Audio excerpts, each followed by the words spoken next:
मैं सलाम पेश करता हूँ और अवतार सिंह दास, जिनकी बात अभी यमुना जी ने कहा और उनका सबसे चर्चित है कि सबसे खतरनाक होता है सपनों का मर जाना। और जब हमारे वरिष्ठ कॉमरेड जयप्रकाश जी बोल रहे थे, और मुझे लगता है कि इस दौर में जब हम शहादत दिवस पर लोगों को याद करते हैं तो हमको एक प्रेरणा मिलती है, एक जज्बा मिलता है। और मुझे तो लगता है कि जब अभी मनीष जी की बात कर रहे थे, अभी नेहा की बात कर रहे थे, तमाम जो हमारे साथी लड़ रहे हैं और तमाम जो लोग जेलों में इस दौर में भी बंद हैं, तो मुझे तो कई बार देखता हूँ तो मुझे तो ईर्ष्या होती है कि क्यों हम इस आंदोलन में हम क्यों नहीं है, हम क्यों नहीं लाठी खा रहे हैं, हम क्यों गोली नहीं खा रहे हैं। और मुझे लगता है कि लाठी और गोली ही एक ऐसी चीज है, जेल ऐसी चीज है, जिस दिन आप डरना खत्म कर देंगे उस दिन सवाल इस मुल्क का ही नहीं पूरी दुनिया को हम बेहतर बना सकते हैं। हमारे बीच में हमारे साथी आइसा के प्रदेश अध्यक्ष मनीष जी,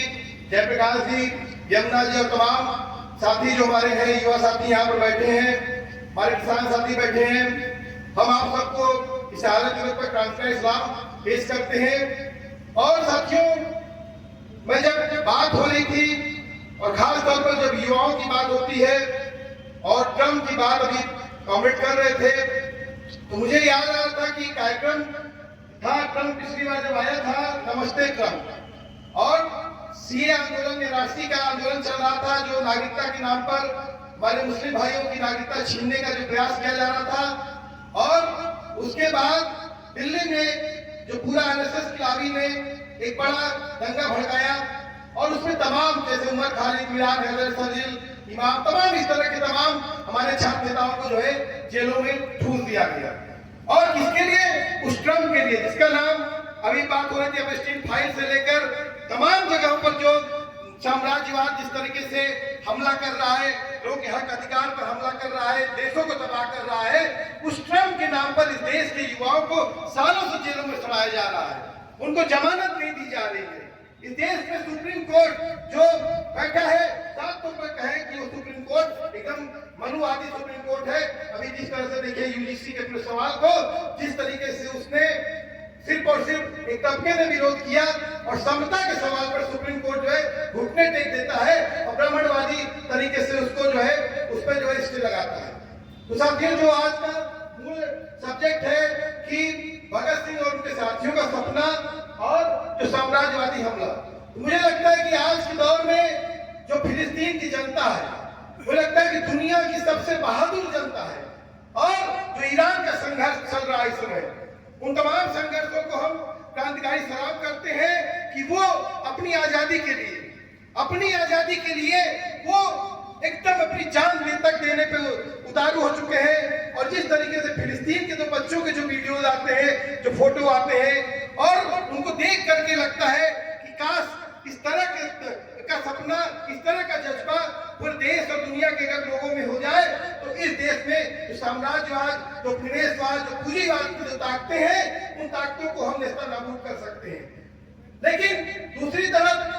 जब हम बात कर रहे थे, आज ही मैं ईरान के संदर्भ में एक पुस्तक है, उसके बारे में मैं पढ़ रहा था, उसका जो विवेचना उसके एक साथी ने पुस्तक समीक्षा लिखी थी, उस समीक्षा में मैं पढ़ रहा था तो एक बात उसमें लिखी थी कि जब ईरान में जो कम्युनिस्ट, जो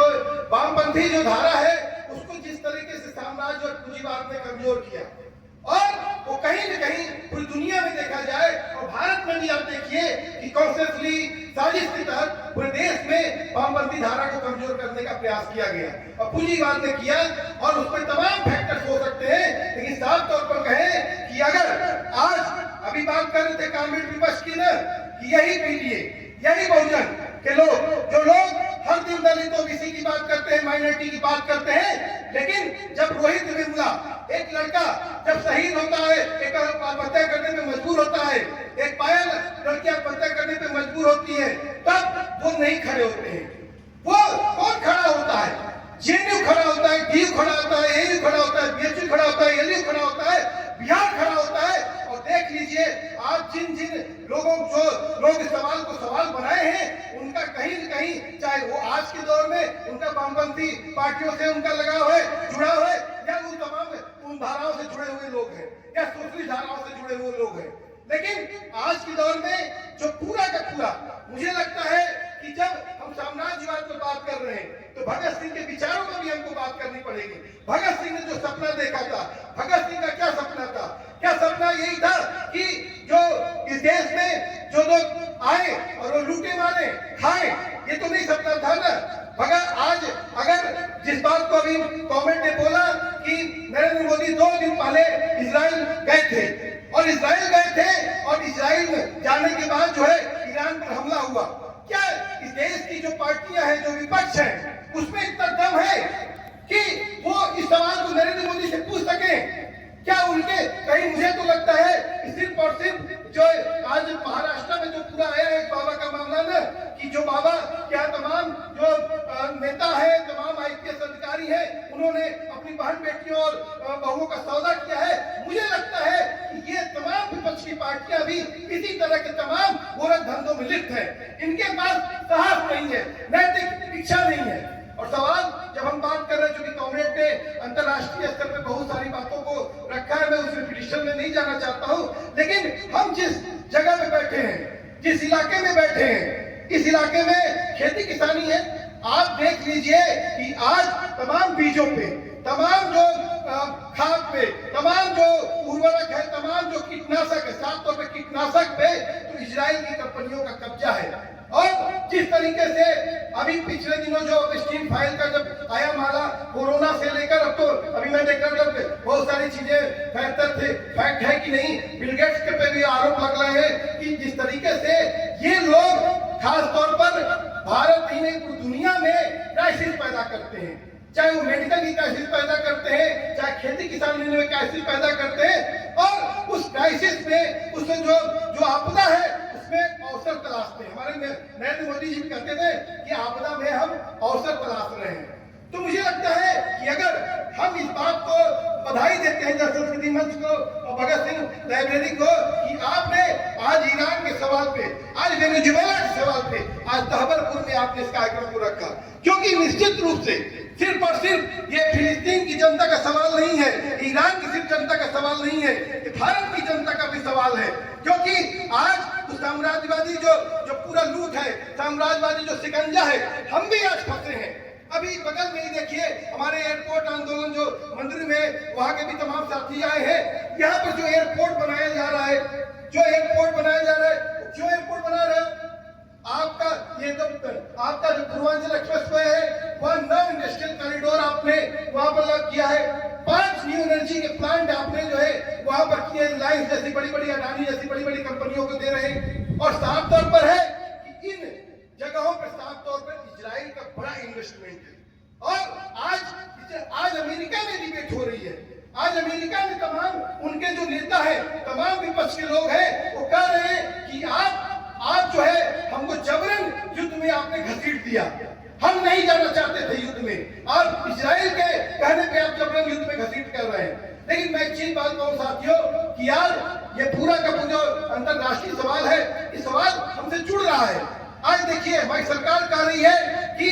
हमारे क्या कोई क्राइसिस नहीं है, जाइए लाइन लगी है जगह जगह पर गैस सिलेंडर के लिए जो है, लगातार लोग परेशान है, लगातार महंगाई बढ़ रही है। और सिर्फ यही बात नहीं, बहुत सारे लोग ये सोशल मीडिया से लेकर फेसबुक पे बहुत खुशी मना रहे हैं कि जो ईरान है वो 30 साल पीछे चला गया, 50 साल पीछे चला गया। लेकिन सवाल इस बात का है, जो क्राइसिस बढ़ रही है इसका असर पूरी दुनिया पर होगा। और मैं साथ कहूं कि एक बात कि ईरान के जज्बे को भी मैं सलाम करता हूं कि जिसने हमारे बीच में एक हवा क्रिएट किया गया था, CIA कर देगा, मोसाद कर देगा,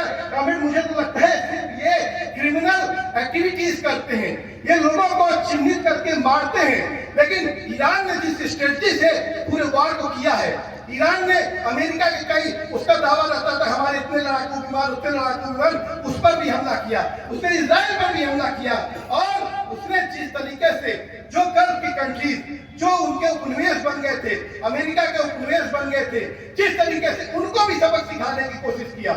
तो उस की दुबई में लोग कहते थे कि दुबई में चले जाइए, दुबई में ऐसो आराम से रहिए, लेकिन उसने उसको भी सबक सिखाया। तो मुझे लगता है कि नरेंद्र मोदी जी भारत तो भी कहीं अमेरिका फिर से सबक न सिखाए, इसलिए आपको चेत जाना चाहिए। और साथियों, ये जो लग रहा है कि भारत को सबक नहीं सिखा रहा है, अभी जब पिछले दिनों ट्रंप आया, पिछली मई में हमारे तमाम दोस्त जो अमेरिका चले गए, जहाँ पढ़ते हैं लिखते हैं, हर 6 महीने बाद आते हैं, तो कभी गर्मियों में कभी ठंडियों में हम लोग मुलाकात करते हैं। पिछली मई में तमाम दोस्त हमारे अमेरिका के जो पढ़ते लिखते हैं वो नहीं आ पाए। पिछले आप उस दौर में देखिए तो लोगों को हाथ बांध करके भेजा जा रहा था, यहाँ पर तमाम प्लेन से भेजे जा रहे थे। और वो सवाल जो अमेरिका में आज वहां पर अगर कोई जो बच्चे पढ़ने गए हैं, अगर वो कॉर्पोरेट उसमें लिखते हैं अपने थीसिस में, साम्राज्यवाद थीसिस में लिखते हैं, जनजाति इंडिजिनियस लिखते हैं थीसिस में, उनको एआई द्वारा सर्च करके उनको जो है ब्लैक लिस्टेड किया जा रहा है। वही काम हमारे भारत में भी हो रहा है। आज अगर भारत में जाति के नाम पर जो उत्पीड़न है, धर्म के नाम पर उत्पीड़न है, उसके नाम पर अगर किसी जेएनयू डीयू में या किसी भी विश्वविद्यालय में कोई रिसर्च करना चाहता है तो रिसर्च को नहीं कर सकता है, क्योंकि आपने लगातार ये तमाम उस पर बैन किया हुआ है और अघोषित आपातकाल है। तो साथियों, बात बहुत सी हो सकती है, लेकिन मैं इस बात को अपनी बात को समाप्त करने से पहले मैं एक सवाल जो आज युवाओं का सबसे बड़ा सवाल है, मुझे लगता है मनीष जी उस पर जरूर अपनी बात रखेंगे, लेकिन मैं 2 मिनट में उस पर अपनी बात रखूंगा कि जो यूजीसी का सवाल है, जो भी कॉमरेड जयप्रकाश जी भी कह रहे थे, मुझे लगता है कि इस दौर का सामाजिक न्याय का वो सबसे बड़ा सवाल है। और इसलिए सवाल है कि क्या इस देश का दलित, ओबीसी, माइनॉरिटी अपने बच्चों को मरने के लिए, पिटने के लिए विश्वविद्यालयों में भेजेगा? तमाम जगहों पर नजीब एक लड़का था, जेएनयू गया और उसको गायब कर दिया। आप कहते थे मुसलमान पढ़ता नहीं है, टायर का पर्चा बनाता है, जब पढ़ने गया तो उसको आप गायब कर दिए। जब कोई रोहित वेमुला पढ़ने गया तो उसको आत्महत्या करने में मजबूर करना दिया। लेकिन सवाल इस बात का है कि आज अगर इस लड़ाई को आप नहीं लड़ेंगे, अगर इस चेतना को नहीं लड़ेंगे, तो आप कैसे बात कर पाएंगे? हम विश्वविद्यालयों में पहुंच नहीं पा रहे हैं। यूजीसी क्या कह रहा है? वो कह रहा है कि जो प्रवेश से हमको रोका जा रहा है, या फिर हमको जो ड्रॉप आउट कहना उसको गलत होगा। हमारे साथी अभी एक मीटिंग में उन्होंने कहा पुश आउट इसको कहने की जरूरत है कि हमको विश्वविद्यालयों में खदेड़ा जा रहा है कि हमारी वैज्ञानिक चेतना न बन पाए, हम विश्वविद्यालयों में न पढ़ पाए। और वहीं पर आप देखिए हमारे क्या किस तरीके से प्राथमिक विद्यालयों को लगातार बंद किया जा रहा है। जब यही